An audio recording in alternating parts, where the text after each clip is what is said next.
형제자매 여러분, 여러분은 어둠 속에 있지 아니하므로 그날이 여러분에게 누룩과 같이 덮이지는 않을 것입니다. 여러분은 모두 빛의 자녀요 낮의 자녀입니다. 우리는 밤이나 어둠에 속한 사람이 아닙니다. 그러므로 우리는 다른 사람들처럼 잠자지 말고 깨어있으며 정신을 차립시다. 잠자는 자들은 밤에 자고 술에 취하는 자들도 밤에 취합니다. 그러나 우리는 낮에 속한 사람이므로 정신을 차리고 믿음과 사랑을 가슴막에 갑옷으로 입고 구원의 소망을 툭으로 씁시다. 하느님께서는 우리를 진노하심에 이르도록 정화해 놓으신 것이 아니라 우리 주 예수 그리스도로 말미암아 구원을 얻도록 정화해 놓으셨습니다. 그리스도께서 우리를 위해 죽으신 것은 우리가 깨어있든지 자고 있든지 그리스도와 함께 살게 하시려는 것입니다. 그러므로 여러분은 지금도 그렇게 하는 것과 같이 서로 격려하고 서로 덕을 세우십시오. 형제자매 여러분, 우리는 여러분에게 부탁합니다. 여러분 가운데서 수고하며 주님 안에서 여러분을 지도하고 함께하는 이들을 알아보십시오. 그들이 하는 일을 생각해서 사랑으로 그들을 극진히 존경하십시오. 여러분은 서로 화목하게 지내십시오. 형제자매 여러분, 여러분에게 권고합니다. 무질서하게 사는 사람을 훈계하고 마음이 약한 사람을 격려하고 힘이 없는 사람을 도와주고 모든 사람에게 오래 참으십시오. 아무도 악으로 악을 갚지 말고 도리어 서로에게 모든 사람에게 항상 좋은 일을 하려고 애쓰십시오. 항상 기뻐하십시오. 끊임없이 기도하십시오. 모든 일에 감사하십시오. 이것이 그리스도 예수 안에서 여러분에게 바라시는 하나님의 뜻입니다. 성령을 소멸하지 마십시오. 예언을 멸시하지 마십시오. 모든 것을 분간하고 좋은 것을 굳게 잡으십시오. 갖가지 모양의 악을 멀리하십시오. 평화의 하느님께서 친히 여러분을 완전히 거룩하게 해주시고 우리 주 예수 그리스도께서 오실 때 여러분의 영과 혼과 몸을 흠이 없이 완전하게 지켜주시기를 빕니다. 여러분은 부르시는 분은 신실하시니 이 일을 또한 이루실 것입니다. 형제자매 여러분, 우리를 위하여 기도해 주십시오. 거룩한 입맞춤으로 모든 믿는 사람들에게 문안해 주십시오. 나는 주님을 힘입어 여러분에게 명합니다. 모든 믿는 사람들에게 이 편지를 읽어주십시오. 우리 주 예수 그리스도의 은혜가 여러분과 함께하기를 빕니다. 사랑하면 배가 고픕니까?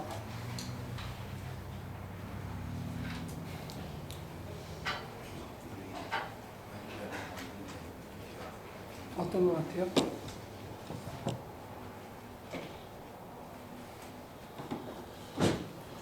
그 두 부부가 대표라면 얘기해보죠. 사랑하면 배가 고프다 안 고프다?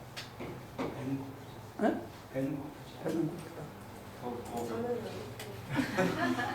아니 안 고픈 시기가 분명히 처음에 있는 것 같아요. 그때도 배고팠어?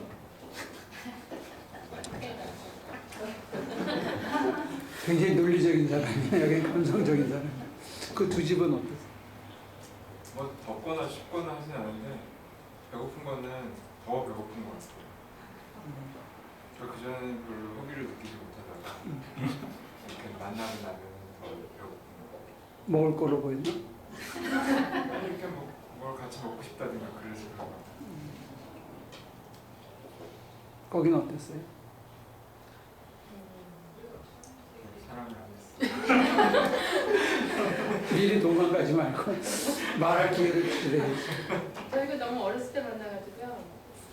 이렇게 배가 안 고프다고 느낄 정도로 저희가 4살 때 만나가지고. 그래서 그러면 우유 뺏어 먹고 그러는 거예요? 서로? 과자 뺏어 먹고? 그냥 가족 같은. 가족이 됐어요. 그래서 언제부터 그러면 고등학교 때 아니면 대학 때 그 연애라는 감정을 가진 거예요? 이성으로? 그건 나중에. 그때 묻는 거예요. 그때 배가 죽으라고 결혼 안 하니까. 열받았어. 그럼 요새는 어떤데? 요새는 어떤데? 그냥 배고플까봐 걱정되는 마음이에요. 미리 먹이는 거예요. 네. 지금 이 데살로니가 전서가 쓰여질 때만 하더라도 종말이 곧 온다는 이 초, 중, 말로 났으면 이 중과 초 사이쯤 되는 시기에 쓰여진 편지로 볼 수 있거든요. 네, 그런 맥락에서 보면 종말이 곧 온다 이런 긴박했던 거는 조금 지나갔어요. 갈라디아서보다는. 그런데 여전히 종말이 도적같이 온다 라고 얘기하면서, 그래서 깨어있으라고 얘기하면서 제일 먼저 써졌던 게 뭐냐면 사랑과 믿음의 방패, 흉배, 가슴막이 옷을 하래. 그러니까 가슴에 믿음과 사랑을 채우려는 거예요. 여기다가. 그러면 그 다음에 머리에는 그 소망의 투구를, 미래에 대한 소망이라는 건 오늘이 아니에요. 오늘의 현재화되어 있는 미래죠. 그 미래에 대한 소망을 여전히 간직하고 있어야 되는데 머릿속에는 그걸 그림을 가지고 표대를 세워서 가야 되는데, 그걸 캐리아웃하려면 이 속에 믿음과 사랑이 있어야 된다. 그럼 배가 안 고프대. 결여감이 없는 거예요. 그게 사람이 살게 하는 힘이 된다는 거예요. 그러니까 거꾸로 물어보는 거예요. 여러분들은 지금 뭔 힘으로 사느냐? 여러분들의 소망은 뭐고, 여러분들이 지금 제가 오늘 이 자리를 견뎌내는 힘이 뭐냐, 이게. 이거는 가장 실제적이면서도 시장 가서 살 수 있는 게 아니기 때문에 가장 구체적이면서도 가장 설명을 하다 보면 막연하게 보이는 거예요. 이게 설명이 잘 안 돼. 그래서 설명은 안 되는데 뭐가 씌인다면, 그 사랑에 꽉 내가 찬다면 내가 그 힘으로 살고 있는 게 느껴지는 거예요. 그래서 그 오카노 목사님인가? 그분은 광인론이라는 그 제자도를 얘기하면서 광인론이라는 걸 설파한 적이 있는데, 목회자가 되고 싶어하는 사람들은 광인이 돼야 된다는 거예요. 예수에게 미쳐야 된다는 거예요. 미친 사람들의 마음속에 예수를 향한 열정과 사랑이 꽉 차 있다는 거예요. 그럼 배가 안 고프고 어떤 고생도, 어떤 험난한 것도 이길 수 있다는 거죠. 근데 제 경험으로는 내가 미치려고 지랄을 떨어도 안 미쳐지더라는 거예요. 내가 미치려고 해서 미쳐지는 게 아니더라는 거예요. 그게 참 힘들었습니다. 그러면 모가지를 끌어서 확 미치게 해주면 또 얼마나 좋아요. 왜냐하면 잠시 미쳐본 맛이 있기 때문에. 그때는 배고픈 것도 없고 어둠도 빛도 그게 전혀 두려움도 없고 모든 걸 잊어버릴 수 있는 사랑의 열기가 있는데, 그게 내가 하고 싶다고 해서 되어지는 것도 아니고, 이게 어느 순간에 불현듯 찾아오는 것 같은, 도대체 어떻게 해야 이거를 누릴 수 있을까? 이게 이제 목회를 하면서 갖게 된 탐구거리고 갈증이죠. 제가 또 우리 교인들이 어떻게 하면 그분이 말한 대로 예수에게 미치느냐, 그 사랑에 취해서 사느냐. 그래서 저는 처음에 이게 광기 같은 건 줄 알았어요. 열기 같은 건 줄 알았어요. 근데 시간이 지나면서 느끼는 건 뭐냐면, 이건 광기도 아니고 열기도 아니고 차라리 차디찬 블루 컬러에 가까운 것 같아요. 그러니까 그런 의미에서 여러분과 제가 이게 쉬프트가 필요할지도 모르고, 이걸 광기로 생각하고 열기로 생각하고 열정으로 생각하면 그게 제한돼요. 그걸 그리는 구체적인 삶의 모습에서 내가 바라고 그리는 게 이게 제한돼 버린다. 근데 지금 예를 들어서 두 부부가 아직 우리가 보면 젊은 분이지만 스스로가 생각할 때는 내가 그렇게 뜨거워하던 사랑이 식은 게 아닌가 이렇게 착각할 수 있어요. 근데 사랑의 행태와 사랑의 내용과 사랑의 어떤 그 진정한 의미가 사라진 건 아니지만 모양이 바뀐 거예요. 테이스트가. 그거를 인정하면 그 상태로 계속 유지해 나갈 수 있는데, 우리가 하나님을 바라봤을 때도 처음에 은혜 체험을 할 때 오는 그 광기에 가까운 열기, 그것만 계속 추구한다면 하나님의 사랑은 지속되기도 않고, 그 바람이 또 태양이 쨍쨍 찔 때 요즘 태양열 발전하잖아요. 햇빛이 딜이 내리쬐면 빨리 돼요. 그렇지만 우리가 봤을 때는 희미한 날에도 발전은 돼요. 바람이 슬슬 부는 것 같아도 몇 노트 이상만 되면 발전기는 돌아서 발전은 해요. 근데 진짜 태풍 같은 바람, 장렬하는 태양, 이거는 많은 게 아니야. 근데 하루 종일 정말 비치는 듯 안 비치는 듯 계속 내리쬐는 태양, 그 다음에 하루 종일 움직이는 이 바람, 이 조류가 뭔가를 전기를 일으키기 위해서 우리가 쓸 수 있게 하는 것처럼 하나님의 사랑도 어떤 면에서는 이게 눈을 감으면 반드시 분명히 있는데 눈을 뜨고는 참 느끼기 힘든 그런 것일지도 몰라요. 그래서 열정에 대한 기억을 대상해서 계속 그것만 추구하면 지금 내게 임하고 있는 이 사랑, 이 사랑의 힘을 느끼고 활용하기는 참 어렵다는 거예요. 그래서 이 훈배라는 것은 나를 모든 것으로부터 박아주는데 이 안에 늘 하나님의 사랑이 잔잔히 차 있다면 우리는 참 많은 걸 견딜 수가 있어요. 산을 오를 때 힘찬 걸 견뎌야, 바다를 건널 때 두려움을 이겨야 우리가 뭘 해낼 수 있거든요. 근데 많은 사람들이 두려움에 미리 지고 힘겨움에 미리 포기하기 때문에 이걸 못 가는 것 같아요. 근데 그 이유 중에 근본을 거꾸로 가면 저나 여러분들이 사랑받고 있다는 사실을 누리거나 즐기지 못한다는 거예요. 하나님이 나를 자기보다 먼저 생각한다는 것을 우리는 잘 못 받아들이는 거예요. 그 부분에 대해서는 어떻게 생각해요? 내가 사랑받고 있다. 하나님한테. 확실한 것 같아요. 그럼 다행인데 여러분들이 광기를 가지고 하나님에게 막 미쳐서 모든 막 금반지도 빼고 집문서도 갖다 바치고 일주일에 7번, 8번 교회 와서 막 사모하고 이거를 사랑이라고 제안해버리면 그것도 사랑일 수 있겠죠. 근데 그것만 사랑이라고 제안해보면 잔잔히 내가 내 삶과 내 가슴과 내 호흡이 바치는 사랑은 우리가 소중하게 간직하거나 소중하게 발휘하거나 이게 참 어려울 수 있어요. 사랑의 모양과 사랑의 색깔을 조금 이렇게 물타는 건 아니야, 절대로. 근데 컨티뉴스한 거는 그렇게 격정적으로 흐르지 않는다는 걸 얘기해 드립니다. 제 설명에 대해서 어떻게 이해가 됩니까? 만약에 남편의 사랑도 그런 식으로 생각할 수 있다면 내가 여전히 사랑받고 있다는 것을 더 잘 감지할 수 있을지도 모릅니다. 그래서 떨어져 있으면 막 보고 싶은데 만나면 또 싸워.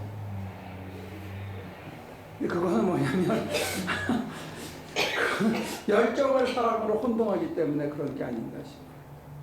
이제는 사랑이 오래됐기 때문에 뭐 7년, 8년, 10년 되면 처음에 하던 그 사랑하고는 모양과 색깔이 조금 다르다는 거예요. 내용 같더라도. 우리가 하나님한테 받는 사랑도 조금 다를 수 있어요. 그래서 그 사랑을 끊임없이 미치려면 아까 설교 시간에 잠깐 얘기하다 말했지만 저와 하나님 사이에 누굴 자꾸 집어넣어야 그 사랑이 계속 확인될 수 있어요.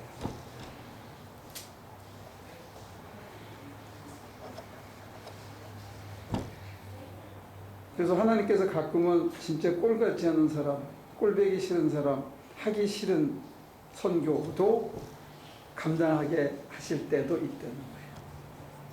그걸 통해서 그 사람도 사랑하고 나를 통해서 그 사람을 변화시키는 모습을 보면서 그러니까 가장 대표적인 예 중에 하나가 니느웨로 가라. 그랬더니 잽싸게 도망간 사람이 있어요.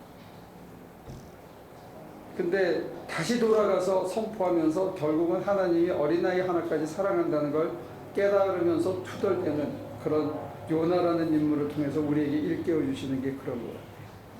하나님과 우리 사이에 누군가를 집어넣어야 된다는 거예요. 남자들이 이렇게 여자하고 결혼을 해가지고 애를 낳으면 애는 이쁜데 남편은 보기 싫어져. 그건 이건 아니거든요. 그리고 남편과 아내 사이에 애가 둘이 생겨도 똑같이 그 애 둘 다가 똑같이 이쁜 것처럼 그 사이에 집어넣고도 남편은 남편대로 아내는 아내대로 여전히 사랑할 수 있다는 거예요. 교인이 많아지면 똑같이 다 이쁘고 늘어나도 똑같이 다 이쁠 수 있느냐? 가능한 것 같아요. 수천 명 되는 건 나는 상상을 할 수가 없어. 능력이 안 돼가지고. 소파 이거는 그런 거예요. 하나가 다 하나씩 다 이쁜데 그래도 그게 순번이 정해지지 않는다. 편애나 순번이 정해지지 않는 사랑을 할 수 있다. 그래서 물어보는 거예요. 내 안에 사랑이 차 있는가? 이게 확인이 안 되면 내가 하나님을 생각하면 밥을 굶어도 괜찮은가? 어떤 고통도 그냥 감내할 수 있는가? 이걸 통해서 우리는 역으로 내가 하나님께 사랑받고 있고 내가 하나님을 사랑하고 있는지를 거꾸로 확인할 수 있다.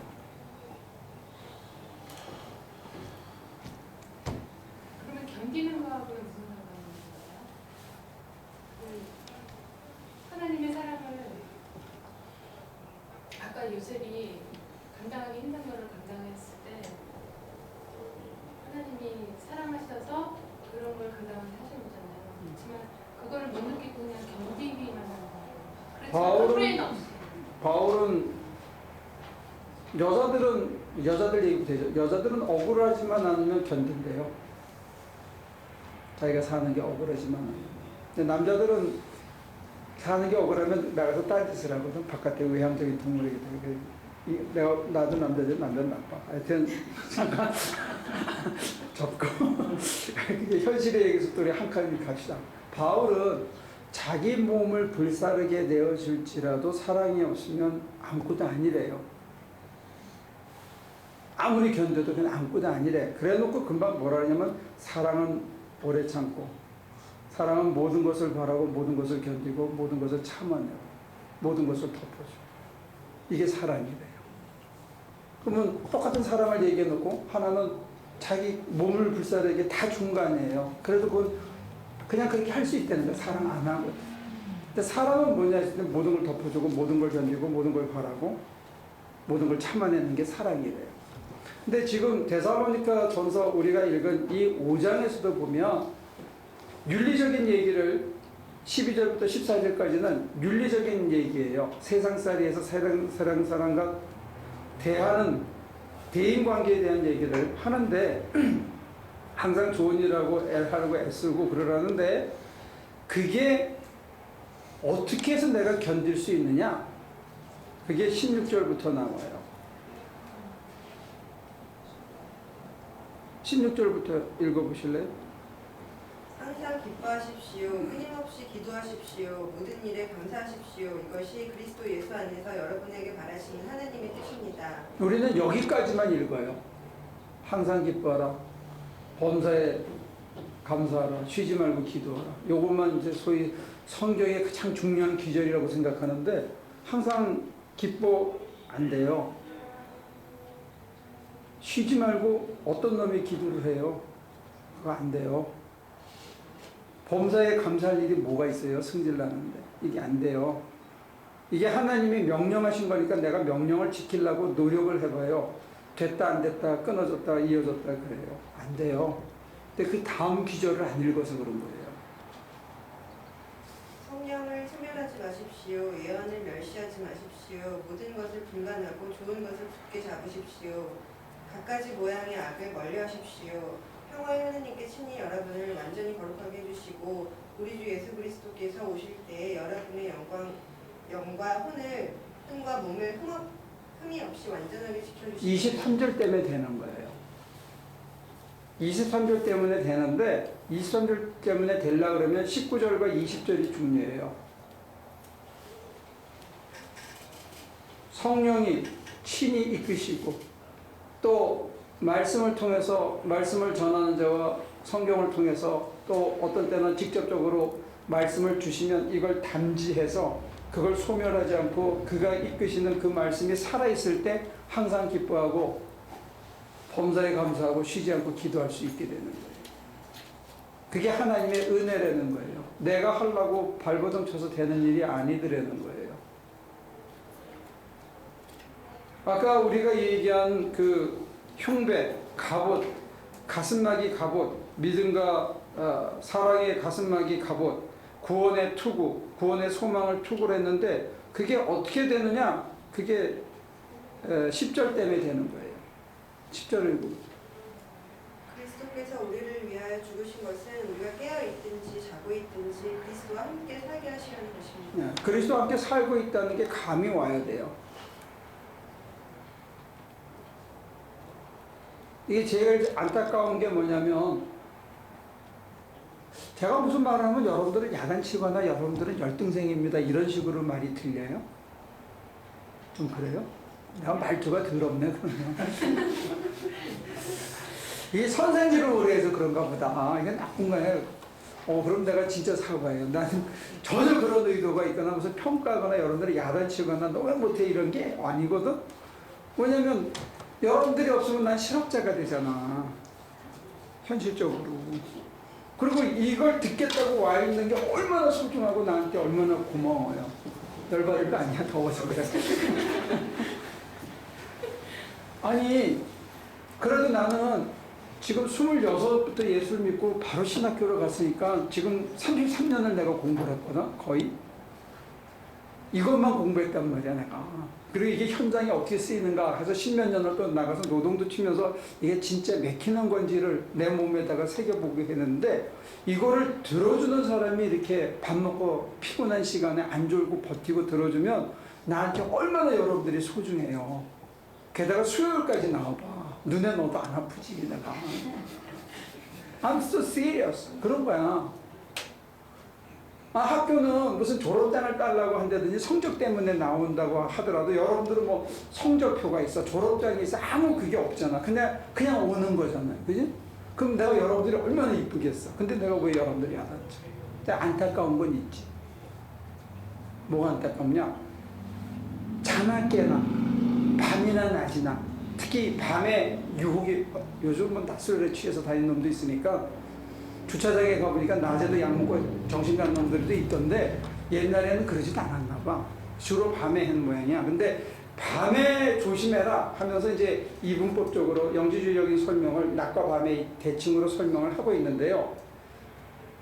제가 여러분들이 야단치는 게 아니고 어떤 기로가 있어요. 어떤 크로스로드가. 이게 건너가야 거기서 시작되는 거야.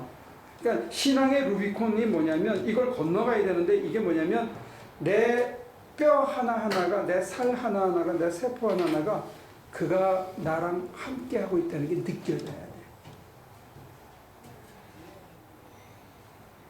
이게 시작이야. 그래야 하나님이 언제나 먼저가 돼. 내가 사랑받고 있기 때문에 내가 그분을 사랑할 수밖에 없어. 그래서 내가 두 번째가 되는 거야.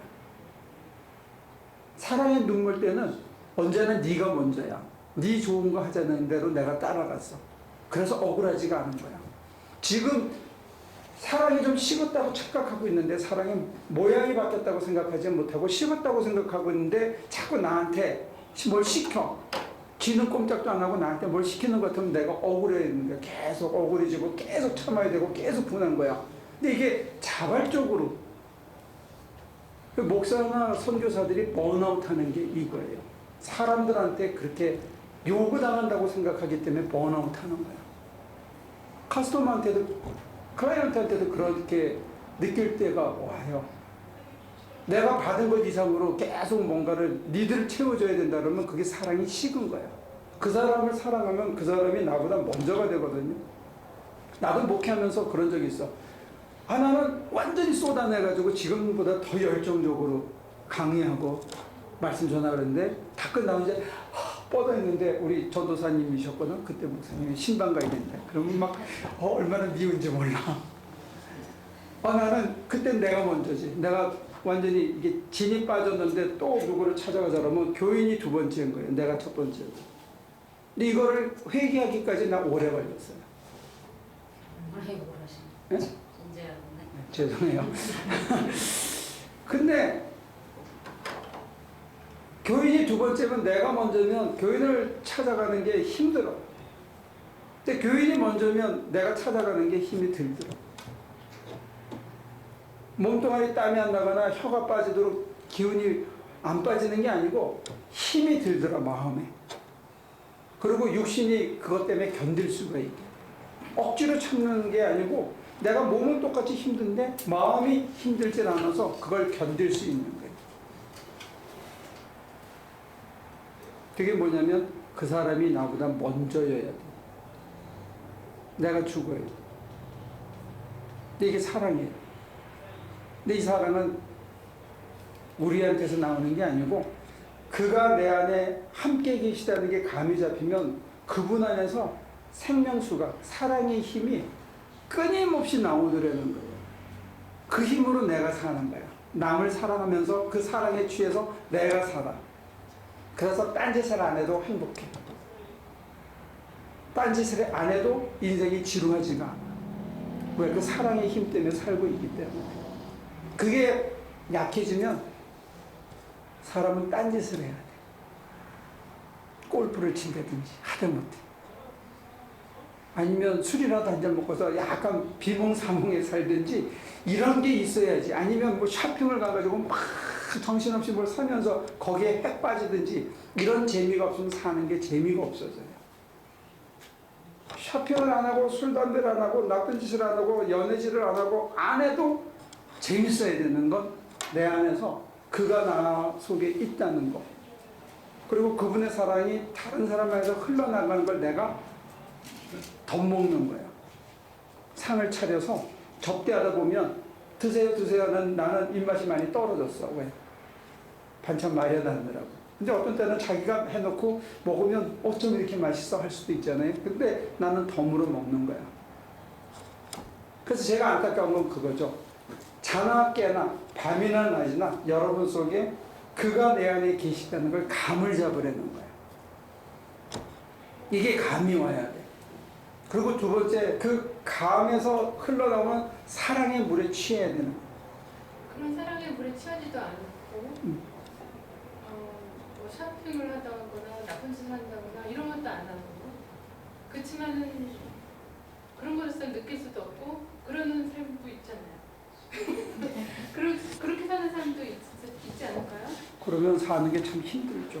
그거는 다른 사람한테 반듯하게 보이고 내가 어릴 때부터 반듯하게 살아와야 된다고 훈련받고 내가 반듯한 삶을 산다는 그게 나를 지탱하는 건데 그게 바울의 경우에는 그게 self-righteousness라고 해요. 자기의라는 거예요. 근데 그 자기의가 사람을 오래까지 버텨주지 못하더라는 거예요. 힘겨운 거예요, 사는 게. 참 힘겨워요, 사는 게. 그렇지만은 이런 거 있잖아요. 뭐 지금 23절이나 10절에서 예수님이 나와 항상 동행하시고 그 은혜의 힘이 아니면 그 심리가 나한테 흘러들어서 내가 갈 수 있는 길에 에너지가 되는 를 종말론적인 삶이라 그래요. 그게 없으면 여자들은 어떻게 사냐면 아버지 따라 20살까지, 남편 따라 40살까지, 그 다음에 딸 아들 키우면서 60살까지. 근데 그거보다 조금만 더해져서 하나님이 주신 그 사명 있잖아요. 그거를 알면서 살지만 아주 힘겨운 삶도 있죠. 근데 그 사명을 이제 예를 들어서 속장 또는 무슨 선교사 이렇게 또는 이제 뭐 이렇게 해가지고 그 타이틀이나 그 관직이나 그 어떤 일로 생각할 수가 있는데 일을 하다 보면 번아웃해요.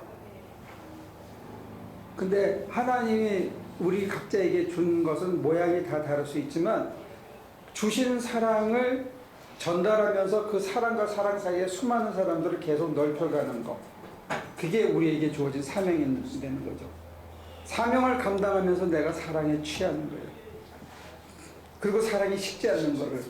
그러면 자기의 때문에 사는 게 아니고 나는 반듯하게 살아야지 하는 그것 때문에 사는 게 아니에요. 내가 깨어서 잘해야지 한다고 잘해지지가 않더라는 거예요. 여기에 어거스틴이 깨진 거예요. 이 분문은. 그러면은 제가 하는 그런 삶들이 이렇게 살려면 힘들지가 않아야 되는 거예요. 그렇죠. 몸은 힘들어요. 혀가 쭉 빠지듯이. 근데 마음은 눈만 감으면 원기를 소생을 해. 그래서 제가 농담처럼 뭐라고 했냐면 어릴 때 무협지 봤어요? 그 세대가 아닌가? 저는 무협지 세대. 무협지. 무협지를 보면 운공조식이라는 단어가 제일 많이 나와요. 운기조시. 운기조식 먹고 그래서 가만히 그 사람들이 얘기하는 거는 차 한 잔 마시는 시간이 흐른 후에 하면 완전히 싸움질 하느라고 기운이 다 빠졌던 인간들이 이 기를 돌려가지고 운기하는 거예요. 그래서 이 하늘을 마시는 거지, 일종의. 하늘의 기운을. 그러고는 원기를 회복해서 또 나가서 이제 싸움질 할 수 있게 되는. 그게 불과 5분. 길면 10분.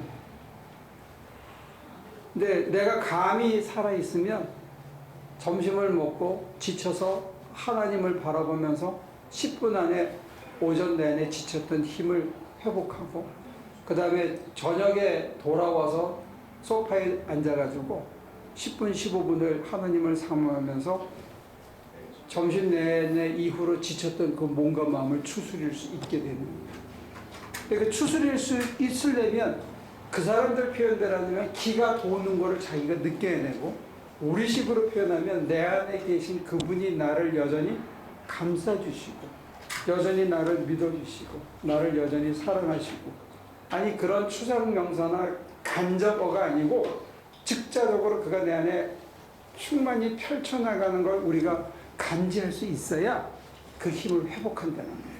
그래야 딴짓을 안 해.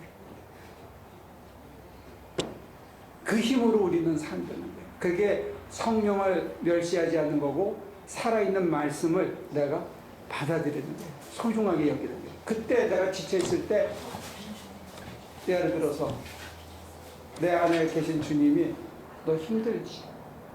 이렇게 하듯 그냥 툭 던지는 친구가 친구에게 던지는 아버지가 아들에게 어깨 툭 치면서 하는 그런 단어 같은 게 한마디 들어왔을 때 그 말이 나를 소생케 하는 생명수가 된다는 거예요. 나는 이게 오늘 우리에게 주신 하나님의 은총이라고 믿는 거예요. 그래서 이걸 전도하고 싶은 거예요. 이게 우리 교인들의 속에 살아있으면 하는 게 제가 바라는 거예요. 난 그전까지는 전도할 생각이 없었어요. 너무 힘드니까. 내가 안 꺾이니까.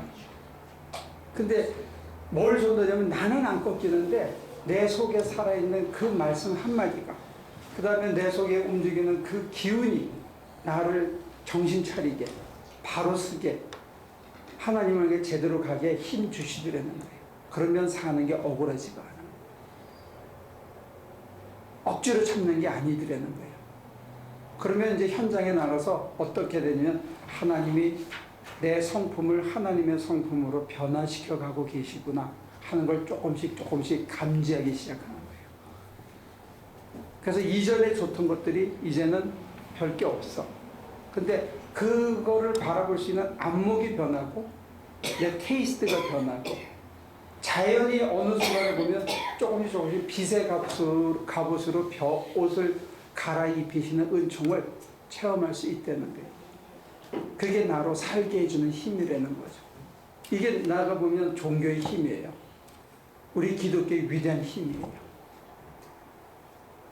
그 기독교라는 옷을 통해서 그리스도가 우리에게 즉자적으로 주시는 가장 놀라운 선물이라는 거죠. 그럼 내가 나를 반듯하게 세우려고 내가 노력하거나 나를 이렇게 난 이러면 안 되지, 난 반듯한 인간이 이렇게 해야 할 이유가 없어. 그냥 부족한 대로 겸손히 고개 숙여 있을 뿐이에요. 그럼 그분이 내 속에서 붙들어 주는 거예요. 제 관심은 여러분들이 운기조식을 할 수 있도록.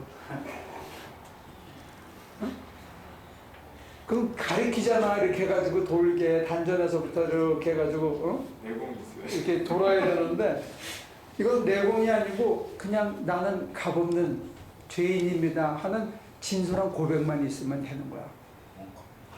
I'm nothing. 하나님 난 아무것도 아닙니다. 내 마음을 붙들어 주세요. 내 육신을 주장해 주세요. 내가 내 마음을 내 몸을 감당할 수가 없습니다. 하나님 내 마음을 다 드립니다. 이렇게 그냥 아무것도 못하고 아무 말도 못하고 그냥 하나님 이렇게 바보처럼 앉아있는 거, 이게 죽는 거예요. 그러면 살아.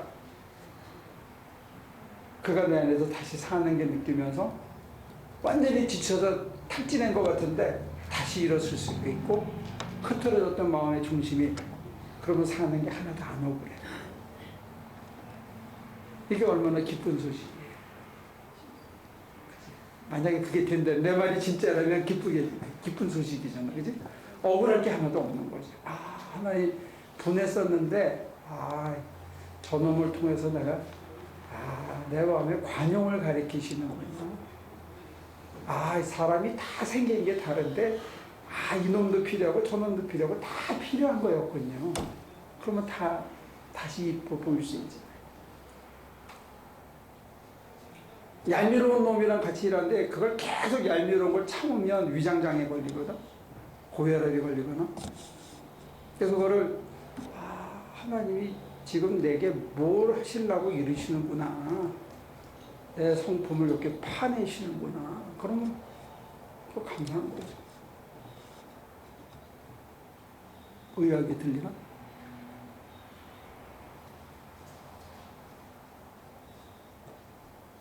그 부부가 다 질문이 많네. 아주 탁월하고 좋아. 다른 질문이 없지 않나요? 기다리고 있는 거야. 너무 유치한 질문이지만 다들 원하시는 질문일 것 같아서 제가 하는데 정말 그렇게 살고 싶잖아요. 정말로? 네, 정말 그렇게 살고 싶은데. 아니, 힘든데. 그렇게 살고 싶은데 어떻게 하면 그렇게 할 수 있어요? 제일 힘든 것 중에 하나가 아무것도 안 하는 거. 그 다음에 두 번째 힘든 게 말 안 하는 거. 변명해야 할 자리에 변명하지 않고 입을 다무는 거. 말로 때우지 않는 거. 세월이 지나서 해결될 때까지 삶으로 견뎌내는 거. 말 없이. 이거 참 힘들어. 내 생각이 번쩍번쩍 나고 내가 충동이 막 물결치는데 내가 하나님이 시키기 전에는 나는 절대로 안 하겠다 라고 하나님이 도와주실 때까지 안 움직이는 거, 이거 무지하게 힘들어요. 근데 그거를 지나가야 돼. 무소유는 사실은 그거는 겉으로 드러난 아주 상징적인 행동에 불과해요. 불편해도 살겠다. 하나님이 주시는 것만 먹고 살겠다. 도둑질하지 않겠다. 남의 거 넘보지 않겠다 하는 거는 그건 차라리 사소한 거에 속해요. 그래서 나는 여러분들에게 무소유를 강요하진 않는 거예요. 선택이에요. 가난하게 살기로 작정하는 거는 요청받은 특별한 몇몇 사람들이 있을지 몰라요. 여러분들이 부유하게 사는 것도 자유인데 부유한 걸 자기만을 위해서 쓰지 않는 거는 기본이에요. 그건 기본 윤리적인 문제고 신앙적인 차원에서는 그냥 이웃에 대한 사랑의 실천으로 봐주면 좋은 거고, 나는 무소유를 강조하는 게 아니고 생각을 없애는 게 제일 중요해요. 그 다음에 말을 없애는 거예요. 나처럼 말을 많이 하면 죽어서 머리가 휘어질 거예요. 그래서 눈썹까지 다 휘어질 거예요. 말로 때우는 거를 삶으로 살아내야 돼요. 이걸 통해서 점진적으로 어느 순간 팍 깨닫고 눈에 보이죠. 근데 그게 내게 되려면 오랜 연습과 실천이 필요한 것 같아요. 의외로 생각을 멈춘다는 게 참 쉽진 않아요.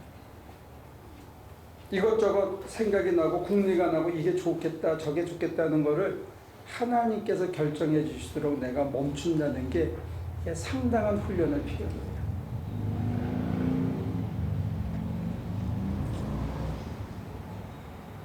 여러분들은 무소유가 멋있어 보이지만 하기 싫은 일로 생각하는데 무소유는 그게 그렇게 중요한 파트가 아닌 것 같아요. 하면 좋아요. 그거 진짜 가난에 처해도 그렇게 비참해지지 않는다는 거를 자기 몸으로 알아낼 수 있기 때문에 도움은 되는데 더 중요한 거는 생각을 멈추는 거예요. 그래서 불교에서는 그걸 무상무념이라고 했어요. 이미지를 그리지 말고 바라는 것을 만들지 말라는 거예요. 하나님 외에 바라는 게 없고 하나님 외에 다른 것을 마음에 담지 않는 거 이거 굉장히 어려워요.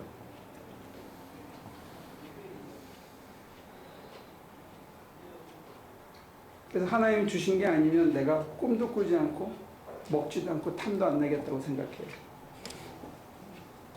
그래야 하나님이 내 안에서 마음껏 나오시는 게 내가 경험되어질 수가 있어요.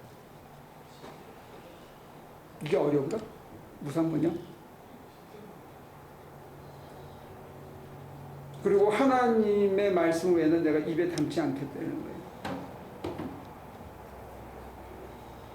우리는 적절한 거짓말, 교양 있는 미슬리딩, 그래서 그거를 부딪히지 않고 사람들과 좋게 하려고 이렇게 말로 이렇게 가잖아요.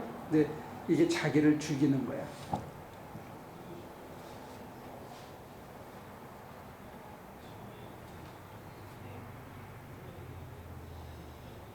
그래서 딱 한마디 변명하면 끝날 수 있는 걸 그냥 꼭 참고 미안합니다. 더 얘기를 안 붙여. 그건 여러분들에게 자신감을 심어줘요. 참 의외죠. 그리고 아무 생각 안 나고 궁리하지 않고 이게 하나님 원하신 거다 하면 엄청난 추진력을 부어요. 뒤돌아보지 않게 돼요. 그냥 가는 거야. 끝장을 볼 때까지 가는 거야. 그러니까 이건 고집이 세서 가는 것도 아니고 추진력이 좋아서 가는 것도 아니고 이게 하나님이 원하시니까 믿고 가는 것 뿐이에요. 그래서 정말 바보 같지만 뭔가를 해내는 거예요. 그러니까 그런 맥락에서 보면 예수님을 믿고 따르는 삶의 태도나 그 사람의 그 행동의 원천력이나 이런 게 다 바뀐 거죠. 근데 그거에 대한 이제 전환이 필요한데 우리는 그 전환이 사실은 회개거든요. 그 전환이 이루어진 다음에 사는 사람이 거듭나게 사는 건데 이 거듭난 삶이 회개가 어려우니까 다른 반대급부를 준 거야. 믿기를. 그래서 그걸 깨서 이제 따라가게 해준 게 아닌가 싶어요. 그럼 그 self righteousness도 하나의 느낀 거예요? 믿기죠. 바울은 그걸 분토라고 말했어요.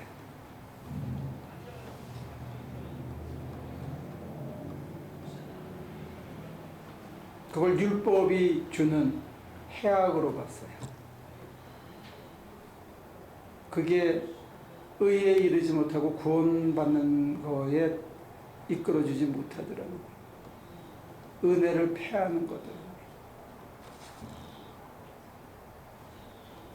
그래서 논리적인 사람이 신비적인 체험에 들어가기 어렵고 인생을 교양 있고 반듯하게 사는 사람이 은총 안에 들어가기가 힘든 거예요.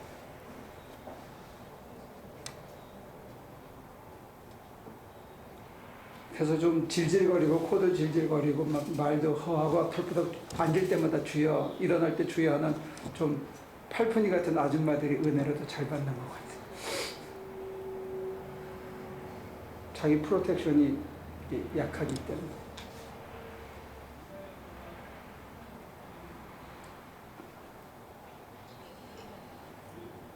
그래서 이제 목사로서 여러분들에게 권하는 거는 인생을 너무 고달프게 살지 말아요.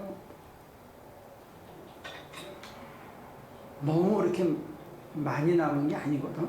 근데 너무 이렇게 고달프게 사는 것 같아. 좀 맡기고 그분이 하자는 대로 하고 뭐 손해 나고야 얼마나 나겠어. 지금보다 더 나빠질 게 없다는 게 나한테는 참 은총인 것 같아. 근데 여러분들은 더 나빠지면 어떨까 봐 전전긍긍하는데 나는 더 나빠질 게 없는 거야. 그러니까 밑바닥을 치니까 이제는 따라가는 것밖에 길이 없다. 근데 저 같은 경우는 더 좋아져야 된다. 그게 이제 self righteousness야. 그게 자기를 힘겹게 해요. 예, 그냥 나는 더 나빠질 게 없으니까 그냥 하나님이 하자는 대로 따라갈 수밖에 없어.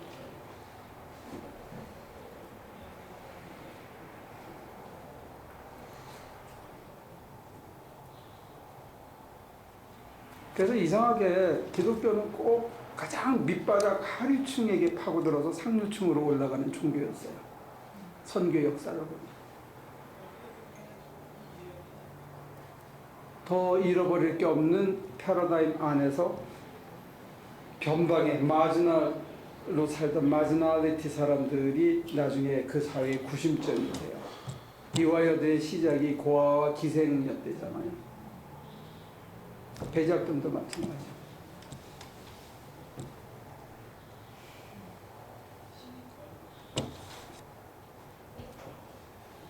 질문 있습니까?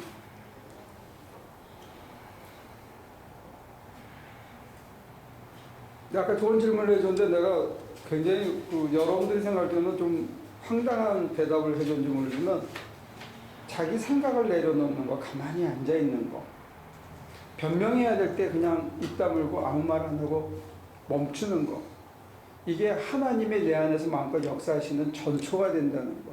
그 다음에 하나님이 나를 가난하게 만들든 어떻게든지 간에 이건 내 게 아니다라는 거. 그리고 하나님 거라고 생각하고 하나님을 늘 먼저라는 이게 자기 삶에서 되면 하나님이 언제나 나를 자기보다 먼저로 생각하신다는 게 감이 와닿아요. 하나님은 절대로 우리에게 강압적인 명령을 안 하시는 것 같아요. 우리를 굉장히 리스펙트해 주시고 아끼고 존중해 주시는 게 아니고, 그래서 우리가 자발적으로 대답할 때까지 놔두시는 것 같아요. 근데 그게 한 거하고 마음속에 딴 거 뭉치는 사람한테는 이게 어떤 면에서는 형벌이에요. 형벌. 역으로. 자발적으로 대답하기 전에는 안 끌고 가시니까 자기 입장에서는 내가 안 꺾어져. 내가 안 꺾이는 거야. 그 세월은 가. 인생이 60이 넘으면 어유 작년에 저 산에서 나무 벨 때보다 올해는 더 힘든 것 같아. 한 해가 닮아있지.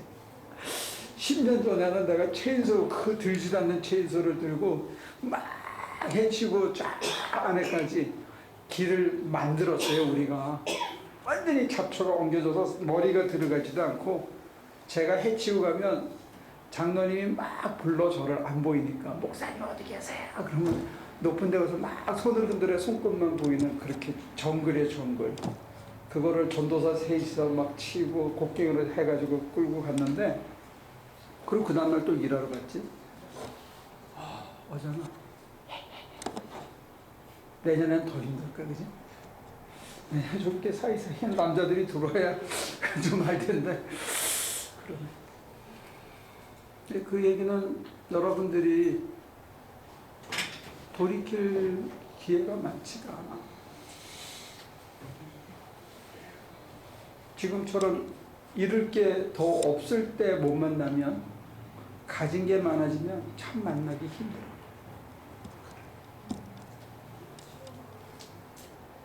운기 주식을 통해서 기가 힘을 주는 거를 못 만나면, 밥 먹고 힘을 차리게 되면 그 다음에 고기 뜯어야 돼. 그 다음에 포도주도 한 잔 걸쳐야 돼. 그리고 그것도 맛이 안 나니까 스카이 라운지에 올라가야 되고, 분위기 있는 식당을 찾아야 되고, 바닷가를 찾아야 되고, 점점 애답돼서 이게 그거를 또 보려고 그러면 얼마나 또 사기치고 얼마나 또 열심히 일해야 돼. 그러다 보면 점점 멀어지는 거야. 그러면 정말로 라면 한 그릇 아니면 아이들하고 막 어울려서 김치찌개 하나 먹으면서 맛보던 충족감과 행복감은 그냥 간 거예요. 없어. 그러면 여기서 얘기하는 범사에 감사라는 말은 남의 얘기죠. 언제 감사해? 남편이 천송이 장미꽃을 갖고 와서 이벤트 할 30분 지난 다음에 이걸 왜 샀어? 캐시로만 싸우기 시작하는 거예요. 또 그때. 여러분들은 범사에 감사한다는 게 너무 멀어진 거예요. 근데 그 이유가 뭐냐? 이 안에 계신 예수가 안 느껴져요.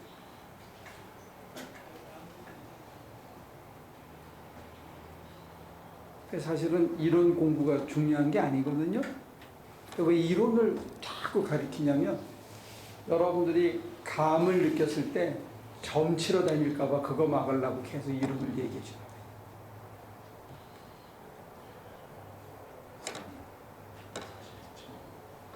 저는 밤에요. 카리스마 역사에 들어가서 대충 항상 나오는 거예요. 응? 크지도 않은 대충가 다 나오는 거거든요. 그러다 보면 60만 거져요. 그것보다 더 현실적인 게 제임스 따라서 와서 수요일 날 남에게 실제로 음식 한 그릇 나눠주는데 땀 흘리는 게 자기 삶에 더 구체적인 도움이 될지도 몰라. 예. 시간만 나면 후식한테 지식을 교육질하려고 노력을 해요. 자기 삶에 별 도움이 안 될지 몰라. 오케이, 10분 남았는데 정리합시다. 하실 얘기 있습니까? 저는 어저께 무슨 프로를 봤어요. 근데 거기에 있는 사람이 그러니까 묻고 싶은 건 뭐냐면 그 사람이 정말 하나님의 사람일까? 그 사람을 어떻게 보시는지 그게 묻고 싶어서 지금 이 얘기를 하는데요. 그 사람이 어떤 사람이냐면 설악산에서 물건을 배달하는 사람이에요. 그래서 뭐 울산바위까지 40km로 옮기면 2만 원 받는 거예요. 보통 한 번에 지고 가는 게 3, 4년 전에 한뭐 120km 이렇게 지었대요. 근데 지금은 이제 3년 후에 다시 찾아가 보니 지금은 그때는 막 울산바위를 하루에 3번 내려가고 했만해요. 그런데 지금 이 사람이 60이 조금 넘었는데요. 자기는 기초 생활 수급자예요. 그리고 부인은 중풍 환자여서 자기가 또 돌봐야 돼요. 근데 지금은 하루에 한 번 정도까지밖에 일을 못하기 때문에 그날도 돈을 버는 게 3만 원이었어요. 그런데 그 3만 원을 쌀 한 자루를 사가지고 자기가 이제까지 계속 도와주던 사람이 굉장히 많이 있어요.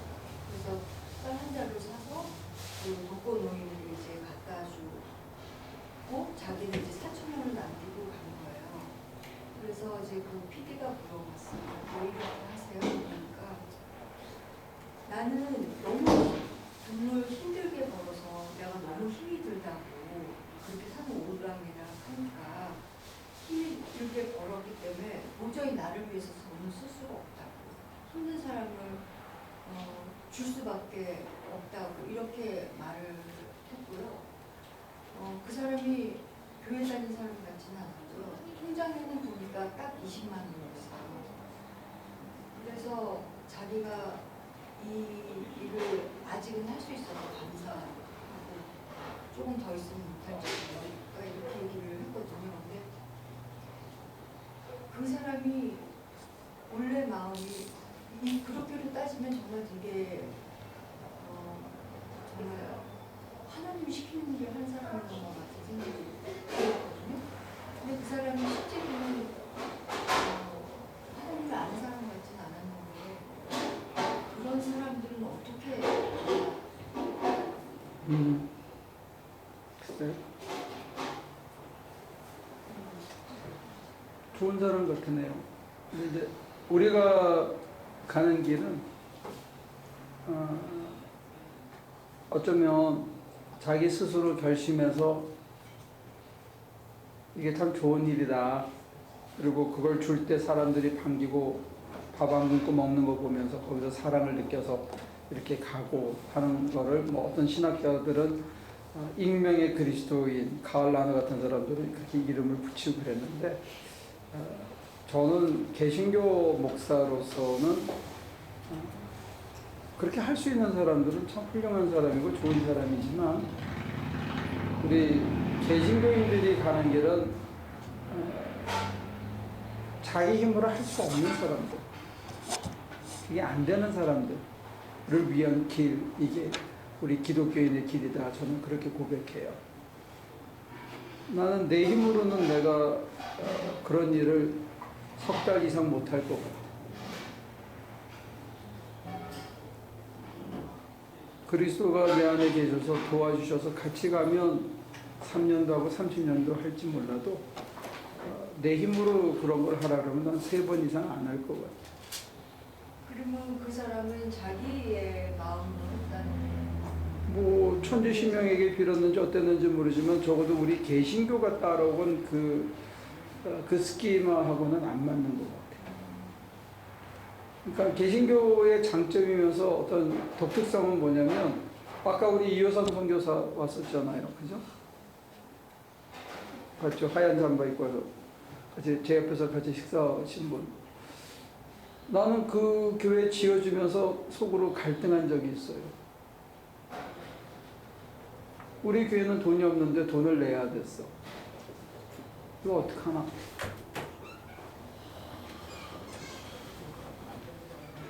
$2,000불을 누가 약정을 해서 돈을 줬는데 교회가 바운스가 나버린 거야.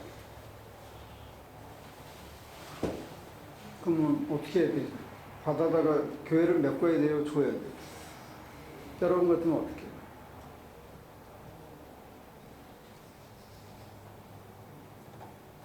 전부는 그 교회를 지어주라고 준 거 아니에요? 네. 그 교회 짓고 그런 교회에서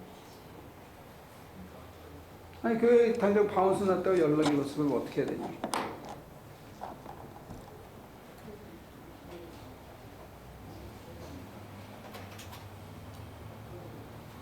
여러분 집에 그런 일이 생기면 여러분들은 지금까지 어떻게 처리해요? 자식 통일을 보면은 그 집에 있는 재정을 채우더라고요. 집에 돈이 있는 경우는 좀 옵션이 있는 거고 여러분들 같은 경우는 어떻게 했냐?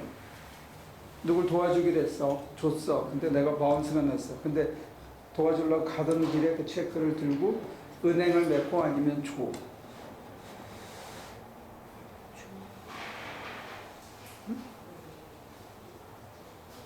여러분들이 질문하시니까 자기한테 대답을 해봐야 그게 자기 신앙의 얘기가 되죠. 안 그러면 제 얘기 구경하는 걸로 끝나지.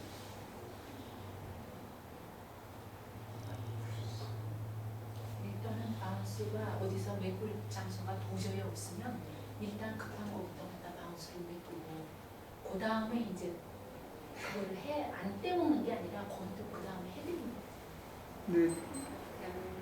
다른 분들은 어떻게 생각하세요? 투표할까? 어떻게 했으면 좋겠어? 저도 권예사님 말씀. 근데 그 돈을 그 도움을 주라고 다른 사람한테 받은 돈인 거예요? 아니면 그게 저의 여윳돈인 거예요? 우리 교회에 가진 모든 거였지. 우리 교회 돈이었다 이거죠. 지금 약정돼 있던 거잖아요. 근데 안 들어온 거지. 성교. 안 들어왔지.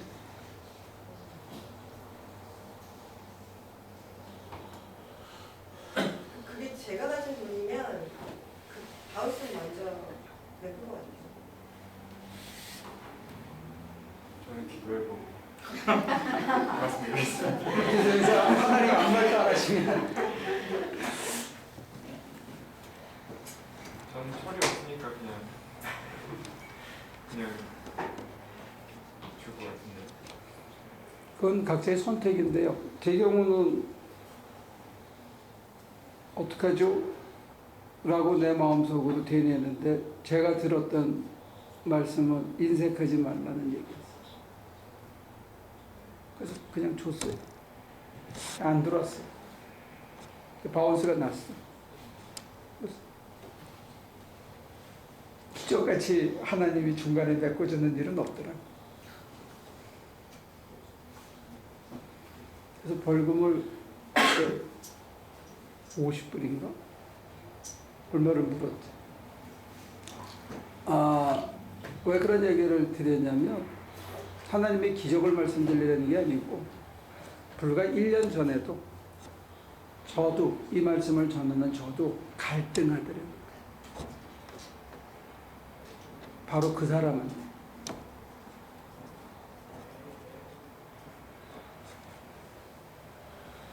근데 문제는 넘어진 거죠. 근데 넘어진 저를 일으키신 거는 하나님께서 그 사이에 기도를 가리키신 거예요. 여쭤볼 수 있었다는 게 넘어져서 그 자리에서 퍼진 게 아니고 일어설 수 있게 해준 힘이었다는 거예요. 그래서 인색하지 말라는데 뭐 어떻게 해야지. 그래서 다 지어주고 온 거지.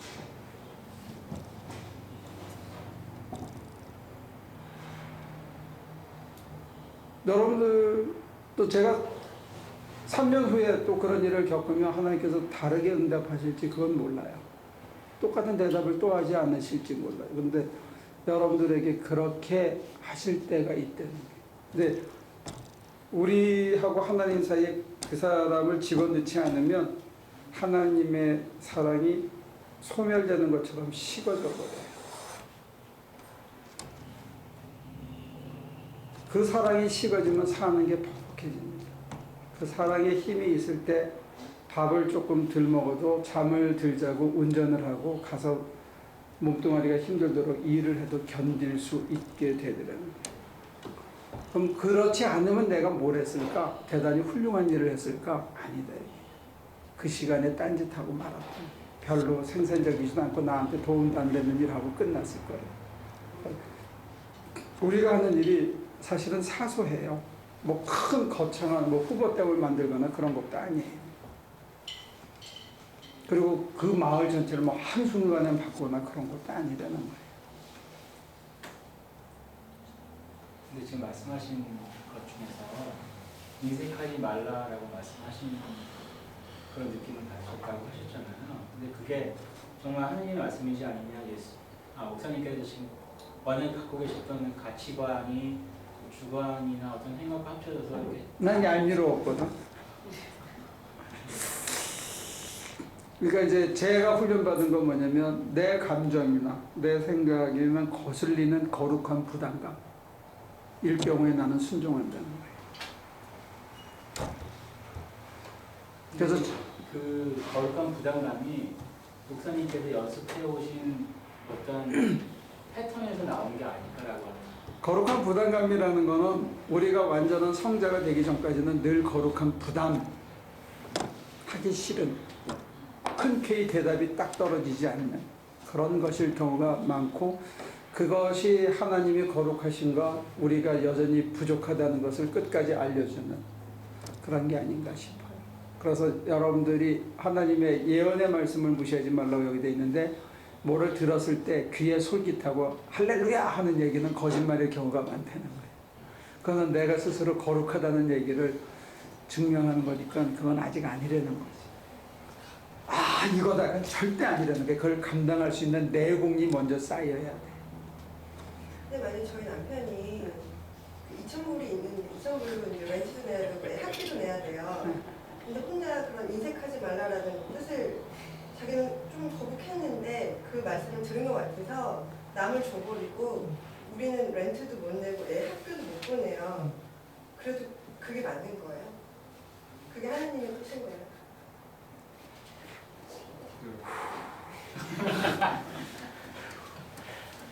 그리고 심지어는 실제로 애를 데리고 길에 나왔는 자리까지도 내보내시는 것 같아. 한 2번. 하나님 우리를 시험하시기 위해서가 아니고 그걸 통해서 우리가 하나님만 붙드는 자리까지 이끌어 가시기 위해서 택하는 하나님의 참 아픈, 사랑하는 아들과 딸에게 너무나 아프지만 가리켜야만 되는 그런 게 아닌가 싶어요. 그건 참 아파요. 그렇게 과정을 지나고 있는 교우들을 볼 때도 목사도 정말 아파요. 하나님은 더 아프시겠지. 근데 그걸 지나가야 되고 지나갈 수 있다고 믿기 때문에 하나님이 주시는 선한 기회라고 이제는 저는 그렇게 이해해요. 근데 그거 어떻게 태어날 수가 있어요? 그게 똑같은 질문인데 역효가 같다는데요. 참 결과를 갖다가 결과적으로 그 사람도 이익이 되고 하나님도 이익이 되고 그런 걸 다 따지나요? 아니면은 어떻게 탁 들어오나요? 영감으로. 고통이 지난 다음에 돌이켜보면 참 감사하다 하는 그걸 통해서 그 선택이, 그 순종이, 그가 얘기하심이 옳다는 걸 거꾸로 추론은 가능하지만 그 순간에 우리가 그것을 아무런 저항 없이 받아들이기에는 저를 포함해서 여기 있는 모든 식구들이 아직 그렇게 심령이 정결하다고 보기는 어려울 것 같아요. 우리는 여전히 부족하고 모자라요. 그런 우리를 믿고 하나님이 사실은 부끄럽게, 상당히 부끄러우심으로 떨림으로 모험을 하시는 게 아닌가 싶어요. 그걸 하나님의 모험이라고 불러요.